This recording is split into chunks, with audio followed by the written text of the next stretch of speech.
शब बरात ये मगफिरत की रात है, ये रात बख्शिश की रात है। अहादीस में ये मजमून मिलता है कि इस रात कबीला बनु कल्ब की बकरियों के बालों की तादाद के मुताबिक गुनाहगार जहन्नम से आज़ाद कर दिए जाएंगे। किसका मतलब ये हुआ कि करोड़ लोग बख्शे जाएंगे। लेकिन ये रात हमें आखिरत की याद भी दिलाती है, क्योंकि ये फैसलों की रात है। ये रात बड़ी नाजुक डिसीशंस की रात है। इस रात फरिश्तों को अगले साल के हमारे मामलात सिपुर्द कर दिए जाते हैं। इस रात ये लिखा जाता है कि आइंदा साल किसको मौत आनी है, आइंदा साल में कौन पैदा होगा, किसको कितना रिस्क दिया जाएगा, कौन इस साल हज को जाएगा। इतनी नाजुक रात है, हमें नहीं पता हमारे बारे में इस रात क्या फैसला हो रहा है। हम अपने रब्बे करीम से दुआ तो करते हैं कि अल्लाह हमारे रिस्क में बरकत की रात बना दे, ये साल हमारे लिए मदीने हाजिरी का साल बना दे, ये साल आफियत खैर और परेशानियों से दूरी वाला साल बना दे। मगर इस रात कब्रिस्तान नबी पाक तशरीफ ले गए थे ना, तो मुसलमानों को इस रात कब्रिस्तान भी जाना चाहिए। मगर रात हमें अपनी मौत की भी याद दिलाती है। गुनियतुत तालिबीन शेख अब्दुल कादिर जिलानी गौसे आजम की किताब, उसमें कुछ इस तरह के जुमले हैं कि कुछ लोग वो होते हैं कि जिनके कफन धुल कर तैयार होते हैं मगर वो बाजारों में घूम रहे होते हैं। कुछ लोग अपना घर बना रहे होते हैं मगर उनकी कब्रें खुद कर तैयार हो गई होती हैं। किसी की मौत का वक्त करीब आ चुका होता है और वो हंसी मजाक में मसरूफ होता है। हम में से कोई ये नहीं जानता कि कब दुनिया से जाना हो जाए। आज कब्रिस्तान भी जाते हैं, जनाजों में भी जाते हैं, मगर अपनी मौत याद नहीं आती। हालांकि मौत एक ऐसी हकीकत है, एक ऐसी रियलिटी है कि दुनिया का हर बंदा मानता है कि मौत आनी है। मुसलमान हो या गैर मुस्लिम हो, पढ़ा लिखा हो या जाहिल हो, बड़ा हो या छोटा हो, मर्द हो या औरत हो, हर कोई जानता भी है, मानता भी है कि मौत आकर रहेगी। अरबी का मकूला है ना, है अल मौत कदहुन कुल्लु नफ्सिन शारिबूहा। मौत एक ऐसा जाम है जो हर जीरू ने पीना है। अल मौत बाबुन कुल्लु नफ्सिन दाखिलूहा। मौत एक ऐसा दरवाजा है जिससे हर किसी को गुजरना है, हम सबको मरना है, कोई मौत से बच नहीं सकेगा। मगर आज रात ये तय करना है कि हमने मौत की तैयारी कितनी की है, हमने अपनी आखिरत की तैयारी कितनी की है। आइए मैं आपको एक इबरतनाक, दिल के तारों को हिला देने वाला वाकया सुनाता हूं। जलीलुल कदर ताबई हैं हजरत सैयदुना हसन बसरी रहमतुल्लाहि ताला अलैह। अपने घर के दरवाजे पर आप खड़े हुए थे तो वहां से एक जनाजा निकला, तो आप भी उठ खड़े हुए, चल दिए। आपने देखा कि जनाजे के साथ एक छोटी बच्ची ज़ारो कितार रोते रोते जनाजे के साथ जा रही है और कह रही है, बाबा जान आज मुझ पर वो वक्त आया कि पहले कभी ना आया था। हजरत सैयदना हसन बसरी रहमतुल्लाहि ताला अलैह ने जब ये दर्द भरी आवाज सुनी तो बेकरार हो गए, अश्कबार हो गए और यतीम बच्ची के सर पर हाथ फेरते हुए फरमाया, बेटी तुम पर नहीं बल्कि तुम्हारे मरहूम बाबा जान पर वो वक्त आया है कि आज से पहले कभी नहीं आया था। दूसरे दिन आपने उसी छोटी बच्ची को देखा कि आंसू बहाती कब्रिस्तान की तरफ जा रही है। हजरत सैयदना हसन बसरी रहमतुल्लाहि तआला अलैह भी उस बच्ची के पीछे पीछे कब्रिस्तान की तरफ चल दिए। कब्रिस्तान पहुंचकर वो छोटी बच्ची अपने वालिद मरहूम से लिपट गई। हजरत सैयदना हसन बसरी रहमतुल्लाहि तआला अलैह एक झाड़ी के पीछे छुप गए कि देखूं वो बच्ची वालिद की कब्र के साथ क्या करती है। अब उस बच्ची ने अपना रुखसार, अपना मुंह जो है अपने वालिद की कब्र पर रखा और वो बच्ची क्या कहने लगी, जरा गौर से सुनिएगा। वो बच्ची कहती है, क्या कहती है, बाबा जान आपने अंधेरे में चिराग और गम ख्वार के बगैर कब्र की पहली रात कैसे गुजारी। اے بابا جان کل تو گھر میں میں نے چراغ جلایا تھا، آج رات آپ کی قبر میں کس نے چراغ روشن کیا؟ اے بابا جان کل رات اندھیرے میں گھر کے اندر میں نے آپ کے لیے بچھونا بچھایا تھا، بستر بچھایا تھا، آج رات آپ کا بچھونا کس نے بچھایا ہوگا؟ اے بابا جان کل رات گھر کے اندر میں نے آپ کے ہاتھ پیر دبائے تھے، آج قبر میں ہاتھ پاؤں کس نے دبائے ہوں گے؟ اے بابا جان کل میں نے آپ کو پانی پیش کیا تھا، آج قبر میں آپ کو پیاس لگی ہوگی تو کس نے پانی دیا؟ اے بابا جان کل رات آپ سو رہے تھے تو میں نے آپ کے جسم پر چادر اڑائی تھی، آج قبر میں آپ کے جسم پر کس نے چادر اڑائی ہوگی؟ آپ کے چہرے پر پسینہ آتا تھا تو بابا جان میں اپنے رومال سے آپ کا پسینہ صاف کرتی تھی، اے بابا جان آج کس نے قبر میں پسینہ صاف کیا ہوگا؟ اے بابا جان کل رات تک آپ جب مجھے پکارتے تھے میں لبیک کہہ کے آپ کے پاس آ جاتی تھی، اب اگر آپ نے مجھے یاد کیا ہوگا تو کس نے؟ کیا میں آپ کے پاس تو نہیں آ سکی؟ بہرحال یہ باتیں کرتی رہی، آنسو بہاتی رہی۔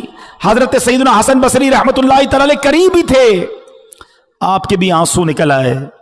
آپ بچی کے پاس آئے اور آ کر بچی سے کہا کہ بیٹا یوں نہ کہو، بلکہ بابا جان سے یوں پوچھو کہ اے بابا جان دفن کرتے وقت تو ہم نے آپ کا چہرہ قبلے کی طرف کیا تھا، بابا جان کیا اب بھی آپ کا چہرہ قبلے کی طرف ہے یا بدل دیا گیا ہے؟ اے بابا جان آپ کو قبر میں صحیح سلامت رکھا گیا تھا، کیا اب بھی آپ کا جسم سلامت ہے یا کیڑوں نے کھا لیا ہے؟ اے بابا جان قبر کی پہلی رات بندے سے اس کے ایمان کے بارے میں سوال کیا جائے گا تو کوئی جواب دے گا، کوئی مایوس رہے گا کیا آپ نے قبر میں جا کر فرشتوں کے درست جواب دیے کہ نہیں، یا ناکام رہے؟ اے بابا جان علماء فرماتے ہیں کہ بعض مردوں پر قبر کشادگی کرتی ہے اور بعض پر تنگی، تو آپ پر قبر نے تنگی کی یا کشادگی؟ اے بابا جان علماء فرماتے ہیں کہ کسی میت کے کفن کو جنتی کفن سے بدل دیا جاتا ہے اور کسی میت کے کفن کو جہنمی کفن سے بدل دیا جاتا ہے، تو آپ کا کفن آگ سے بدلا گیا۔ ادھر رب ناراض ہوا تو کوئی بچانے والا نہیں ہوگا، اس وقت کی شرمندگی بھی کام نہیں آئے گی، اس وقت توبہ بھی نہیں کر سکیں گے۔ زندہ ہیں تو توبہ بھی کر سکتے ہیں، اور سنو میرے رب کی رحمت بہت بڑی ہے، میرے رب کی رحمت بہت بڑی ہے، ایک بار سچے دل سے توبہ کر لو تو وہ مالک معاف فرما دیتا ہے، وہ بڑا کریم ہے، وہ بڑا رحیم ہے، بس دل سے معافی مانگنی ہے۔ معافی مانگنے کے لیے کوئی بڑا اہتمام کرنا ضروری نہیں، بس وہ دل کا ایک کنیکشن چاہیے۔ کیسا کنیکشن؟ ایک بار حضرت عمر فاروق رضی اللہ تعالیٰ عنہ کے سامنے ایک شرابی آ گیا، ہاتھ میں شراب کی بوتل تھی۔ حضرت عمر فاروق نے فرمایا بتاؤ کیا ہے اس میں؟ اس کے پاس تو شراب تھی، اس کو پتا تھا میں شراب کی بوتل دے دوں گا تو حضرت عمر فاروق تو بڑے فوراً فیصلہ سنا دیں گے، میں مارا جاؤں گا۔ اس شرابی نے پتہ کیا کیا؟ دل ہی دل میں اللہ سے عرض کرنے لگا مولا آج بچا لے، آج عمر کے سامنے ذلیل ہونے سے بچا لے مولا، اب شراب نہیں پیوں گا، اللہ سچی توبہ کرتا ہوں دل ہی دل میں۔ آپ ذرا تصور کریں کہ اگر سامنے حضرت عمر کھڑے ہیں، ادھر یہ شرابی کھڑا ہے، مگر اتنی دیر میں اس نے اللہ سے بات کی، سچی بات کی، سچی توبہ کی۔ وہ بندہ کہتا ہے حضرت عمر سے حضور شراب نہیں ہے، اس میں سرکہ ہے، اس بوتل میں سرکہ ہے۔ حضرت عمر نے فرمایا دکھاؤ کیا ہے۔ اس شرابی نے ڈرتے ڈرتے وہ بوتل حضرت عمر کے ہاتھ میں دی، وہ شراب سرکہ بن گئی تھی۔ یہ ہے میرا مالک، یہ ہے کریم مولا، توبہ قبول کرنے والا، میری ماں سے زیادہ مجھے چاہنے والا، مگر بندہ ہے کہ سچی توبہ نہیں کرتا۔ اے میرے پیارے اسلامی بھائیوں، کب تک گناہ کرتے رہیں گے؟ کب تک رب کو ناراض کرتے رہیں گے؟ کب تک نمازیں قضا کرتے رہیں گے؟ کب تک جھوٹ بولتے رہیں گے؟ کب تک اپنی آنکھوں کو حرام سے بھریں گے؟ شراب پینے والا کب تک شراب پیتا رہے گا؟ ماں باپ کو ستانے والا کب تک یہ کرے گا؟ مرنا نہیں، دنیا سے جانا نہیں، اللہ کی بارگاہ میں پیش نہیں ہونا۔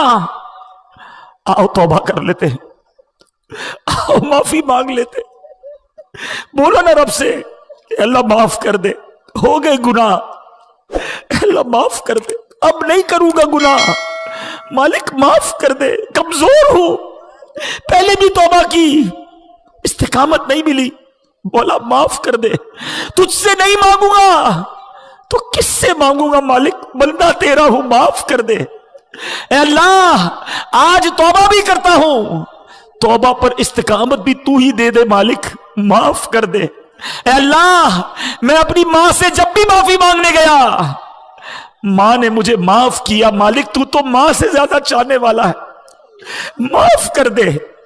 अब नमाज कज़ा नहीं करूंगा मौला, माफ कर दे। अब हराम रोजी नहीं कमाऊंगा मौला, माफ कर दे। अब झूठ नहीं बोलूंगा मालिक, माफ कर दे। हराम नहीं देखूंगा मौला, मेरी मुझे माफ कर दे। ए अल्लाह जो जो गुनाह किए आज सब मानता हूं, आज सर झुकाता हूं, इकबाले जुर्म करता हूं, मगर तू करीम है मौला, माफ कर दे। करीम से जब भी माफी मांगी जाती है, करीम करम करते हैं मौला, तू तो सबसे बड़ा करीब है, माफ कर दे। आओ मेरे प्यारे इस्लामी भाई, कर लो सच्ची तौबा, कर लो पक्की नीयत। जितने मेरे भाई बैठे हैं, देखो हम जैसे इस मैदान में आए थे ना, वैसे नहीं जाएंगे, हम बदल कर जाएंगे, हम सुधर कर जाएंगे, अल्लाह करम कर देगा, हम अच्छे हो जाएंगे। लेकिन सिद्ध के दिल से बस आज माफी मांग लो उससे, और सच्ची पक्की नीयत करो। जिसकी नीयत बनती है ना, वो हाथ उठाए कि आज के बाद हमारी कोई नमाज कज़ा नहीं होगी।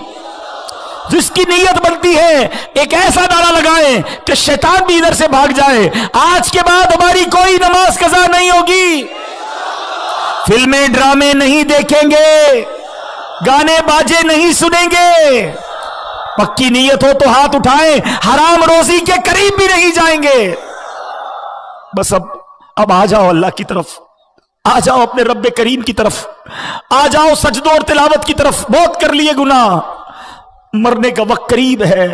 क्या मालूम आज शबे बरात ये लिख दिया गया हो कि ये हमारा आखिरी साल है, हो सकता है कुछ दिन ही रह गए हो, कुछ दिनों के बाद हम दुनिया से चले जाएं। लेकिन देखो सच्ची तौबा कर ली ना, तो वो मालिक पिछले गुनाह भी माफ कर देता है। आज मैं भी तौबा करूं और आप भी तौबा करें, या आपका कफन जन्नती कफन से बदल दिया गया। ऐ बाबा जान, उलमा तो फरमाते हैं कि जब कब्र नेक लोगों को तो ऐसे दबाती है जैसे मां अपने बच्चे को दबाती है, लेकिन जो गुनाहगार होता है, अल्लाह जिससे नाराज होता है, उसको कब्र ऐसे दबाती है कि उसकी पसलियां फूट कर टूट कर एक दूसरे में पैवस्त हो जाती हैं। बाबा जान आपको कब्र ने दबाया तो कैसे दबाया था?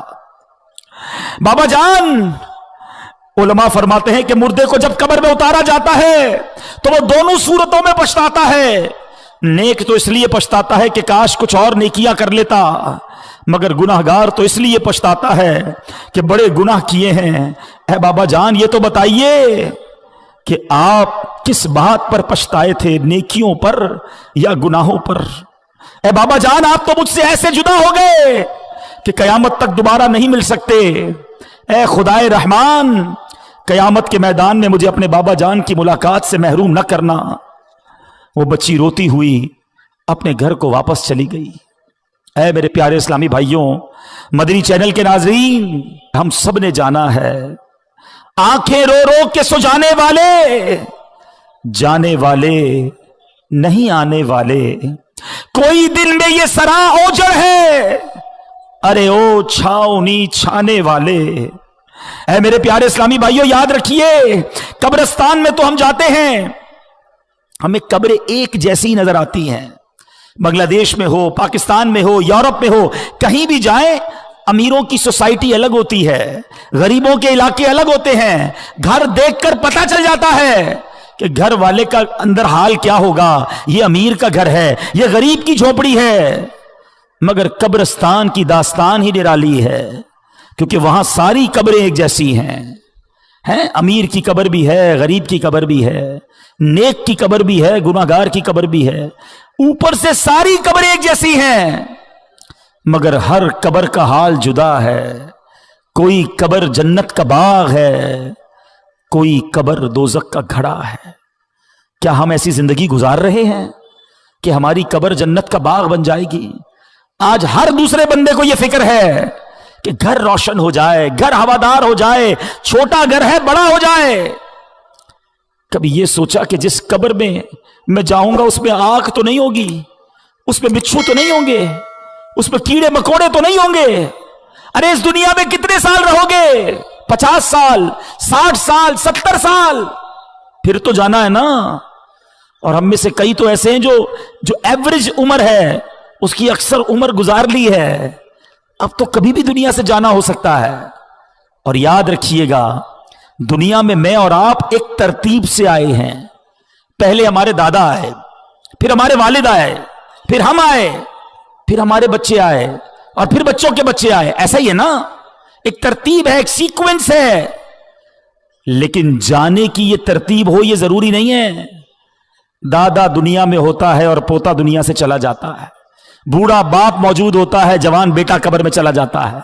कब्रिस्तान गए ना, अब अगली बार जाना तो एक और चीज नोट करना, आपको कब्रिस्तान में तख्ती लगी होती है कब्र के ऊपर, उम्र बताती है कि ये 25 साल के नौजवान की कब्र है, ये 70 साल के बूढ़े की कब्र है, ये 30 साल के मर्द की कब्र है, ये 35 साल की औरत की कब्र है। सोचो जब ये सब चले गए ना तो मेरी बारी भी आने वाली है। जिंदगी ऐसे गुजारो कि अगर आज भी मौत आ जाए तो कब्र में जाऊं तो कब्र में अजाब ना हो, मार ना पड़े, कब्र जन्नत का बाग बन जाए। सैयदी आला हजरत इमाम अहले सुन्नत हमें झंझोड़ते हुए क्या खूब फरमाते हैं, न चौका दिन है ढलने पर तेरी मंजिल हुई खोटी, अरे ओ जाने वाले नींद ये कब की निकाली है। अंधेरा घर अकेली जान, दम घुटता दिल उकताता, खुदा को याद कर प्यारे,